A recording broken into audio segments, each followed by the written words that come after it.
আজকের গুরুত্বপূর্ণ খবর। মুখ্যমন্ত্রী ডক্টর হেমন্ত বিশ্ব শর্মা আগামী 21শে জুন অনুষ্ঠেয় নিট পরীক্ষাটি সুন্দর ও সুষ্ঠুভাবে অনুষ্ঠিত করার বিষয়টি সুনিশ্চিত করার উদ্দেশ্যে আজ এক পর্যালোচনা বৈঠকে মিলিত হন। বৈঠকে সিদ্ধান্ত নেওয়া হয়, নিট পরীক্ষায় কোনো ধরনের অনিয়ম ধরা পড়লে কঠোর ব্যবস্থা নেওয়া হবে এবং পরীক্ষা স্বচ্ছভাবে অনুষ্ঠিত করার জন্য যাবতীয় ব্যবস্থা গ্রহণ করতে তিনি আধিকারিকদের নির্দেশ দেন।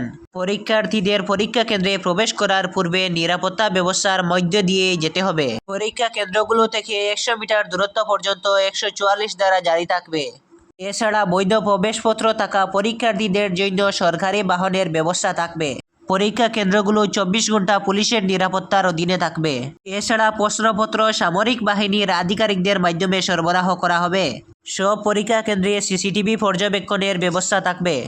পরীক্ষার্থী বা কোনো নিরীক্ষকের মোবাইল ফোন পরীক্ষা হলে নিয়ে যাওয়া সম্পূর্ণভাবে নিষিদ্ধ করা হয়েছে।